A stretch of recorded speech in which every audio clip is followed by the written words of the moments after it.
जहाँ तक आज का ये अभी आपने जो एपिसोड देखा, तो मेरा कहना है कि लगता है कि विपक्ष ने दावे तो बहुत किए थे कि हम घेर लेंगे सरकार को, ये करेंगे वो करेंगे, लेकिन मैं समझता हूँ कि जो बीएसई की रिपोर्ट थी उन्होंने उसको प्रस्तुत होने से भी पहले उन्होंने इस प्रकार से शोर मचाने का काम किया। मेरा मानना है कि कोई भी आरोप अगर किसी भी व्यक्ति पर है तो निश्चित तौर से जांच के बाद ही पता चलेगा कि उसकी सत्यता क्या है। तो मैं अपने इन सहयोगियों से, साथियों से पूछना चाहता हूं कि इनके लीडरों के ऊपर बहुत से आरोप हैं, तो क्या उनको आज ही सजा दे दें? जब तक वो सिद्ध नहीं होते तब तक किसी भी व्यक्ति को गुनाहगार या दोषी नहीं माना जा सकता। अगर संदीप सिंह जी के ऊपर आरोप है तो निश्चित तौर से उसकी जांच चल रही, और जांच कोई हमारे अंडर नहीं है। उसकी जो एसआईटी गठित हो रही वो चंडीगढ़ पुलिस की है, और चंडीगढ़ पुलिस यूपीए का हिस्सा है, और वही उसकी जांच कर रही। तो मैं समझता हूं कि निश्चित तौर से सबको इसके ऊपर विश्वास रखना चाहिए, और जो भी रिपोर्ट आएगी उस पर कार्रवाई की जाए। नहीं, देखिए, तो संदीप सिंह जी बताएंगे कि आएंगे नहीं आएंगे, लेकिन मेरा मानना है कि कोई भी व्यक्ति जांच के बाद ही दोषी करार दिया जा सकता है, जांच से पहले नहीं। कोई भी आदमी किसी में भी कुछ आरोप लगा देगा, इसका मतलब वो दोषी नहीं है।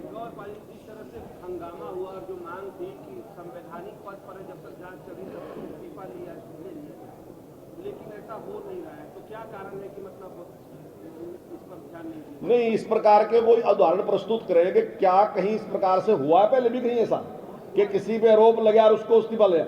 हर व्यक्ति की जांच होती है। बहुत लोगों के पास राजनीतिक क्षेत्र में बड़ी संख्या में लोग ऐसे हैं जिनके ऊपर कोई ना कोई आरोप है, लेकिन उनको फेस कर रहे हैं। जैसे ही उनको दोषी करार दिया जाएगा तो उनके खिलाफ कार्रवाई होगी, चाहे उनको सजा हो, जो भी होगा उनका, तो वो उसके बाद होगा। लेकिन ऐसा नहीं कि किसी ने आरोप लगा दिया और उसको तुरंत आप दोषी करार दे दो और उसको सजा दे दो।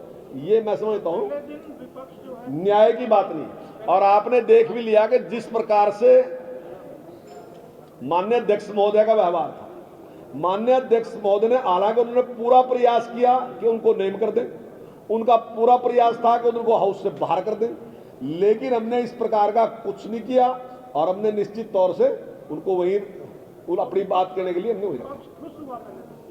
आप पूरी तरीके से देखें, विपक्ष कोई बात रख नहीं सका। मैं समझता हूं जो बात उन्होंने जिस प्रकार से रखी, बाहर कोई कुछ भी करे, लेकिन हाउस में इस प्रकार की बात रखना, कोई नियमों का हवाला देकर उन्हें बात रखनी चाहिए थी। जिस प्रकार से उन्हें आज का डिस्टर्बेंस करी वो सही नहीं थी। जो ओल्ड पेंशन स्कीम की मांग उठ रही है बार बार, ओल्ड ओपीएस की, तो इसके बारे में सरकार अब कोई विचार करेगी या? देखिए, ओपीएस के बारे में जो भी बात उठ रही, अभी नेता प्रतिपक्ष ने बयान दिया कि जैसे ही उनकी सरकार बनेगी तो सरकार बढ़ते ही पहली कलम से वो उसको लागू कर देंगे।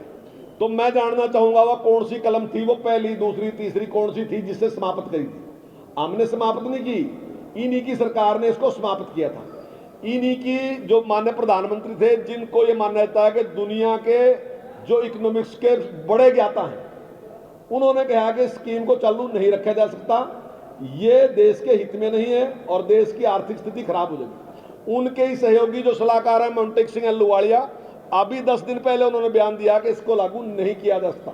ये सारी बात यही कह रहे, लेकिन आज क्या है कि कांग्रेस को लग रहा कि ये अंतिम बार है उनके लिए, यही मौका है, अब की बार नहीं तो फिर कभी नहीं। तो उन्होंने जहां भी कोई आंदोलन, आप देख रहे, कहीं भी किसी बात पे भी आंदोलन है तो कांग्रेस तुरंत जाएगा उसको समर्थन कर रही कि हम भी आप ही के साथ हैं, पर हमें वोट दे दो, केवल और केवल वोट के लिए सारा। कांग्रेस के स्पोक्सपर्सन है पवन खेड़ा, जिन्होंने बोला है नरेंद्र गौतम दास, तो आपको लगता है कि प्राइम मिनिस्टर के बारे ऐसे बोलना कांग्रेस के बारे ये एक गलत बात है? आपको क्या लगता है? देखिए, ये इस प्रकार की जो परंपरा चलाई जा रही कि बड़े लोगों के बारे में गलत शब्दावली का इस्तेमाल किया जा रहा है, मैं समझता हूँ बिल्कुल गलत है।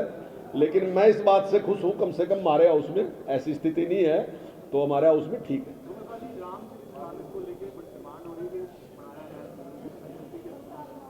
नहीं, देखिए, हमने गीता के बारे में कहा था कि हम गीता को पाठ्यक्रम में शामिल करेंगे, हमने उसको शामिल कर दिया, और आने वाले टाइम में अगर जरूरत होगी तो और भी बढ़ाया जाएगा।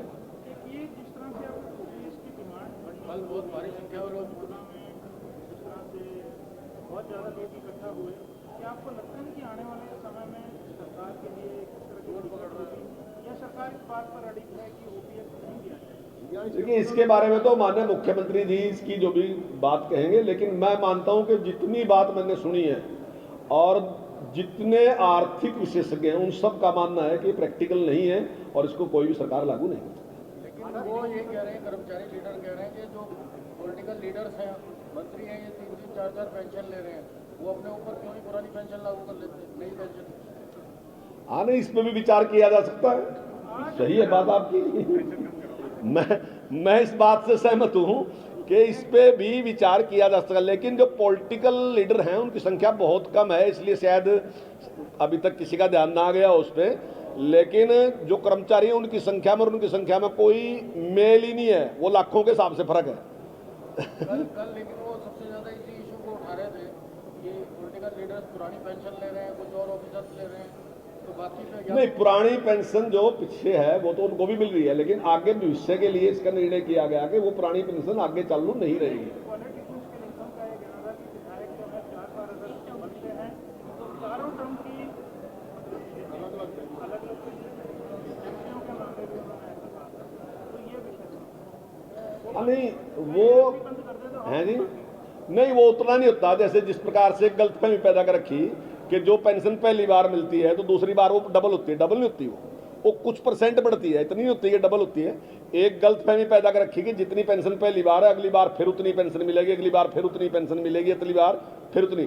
लेकिन कुछ सुधार माननीय मुख्यमंत्री जी ने किए हैं पिछली बार, आने वाले टाइम में और भी उसमें विचार किया जा सकता है। आपको निजी रूप से लगता है कि ये जो पेंशन की व्यवस्था है एक ही पेंशन मिलेगी? आपकी निजी रूप से आप नहीं, देखिए, जो पहली पेंशन मिलती है अभी तक देश में कहीं भी ऐसा नहीं है कि केवल एक पेंशन, क्योंकि जो काम करता है विधायक उसके हिसाब से 1, 2, 3, 4 बार की पेंशन उसको दी जाती है। लेकिन जहां तक ओल्ड पेंशन की बात है, इसके बारे में निश्चित तौर से विचार किया जा सकता है, चाहे वो चुने प्रतिनिधि उनके बारे में विचार किया जा सकता है। सामाजिक कुरुक्षेत्र में जो गुरुद्वारा है शिवनी पातशाही, उसका एसजीपीसी विरोध कर रही है कि हरियाणा सिख गुरुद्वारा मैनेजमेंट ने जो है अपने उसमें ले लिया करते। नहीं, तो कोर्ट का आदेश है, फोर्सिबली क्या है, उनको छोड़ना चाहिए। जब कोर्ट ने आदेश दे दिया तो उनको मानना चाहिए। धन्यवाद। हमसे जुड़े रहने के लिए हमारे YouTube चैनल को सब्सक्राइब करें और नई वीडियो की नोटिफिकेशन के लिए बेल आइकॉन को दबाएं। अगर आप ये वीडियो Facebook पर देख रहे हैं तो लाइक जरूर करें और ज्यादा से ज्यादा शेयर करें। धन्यवाद।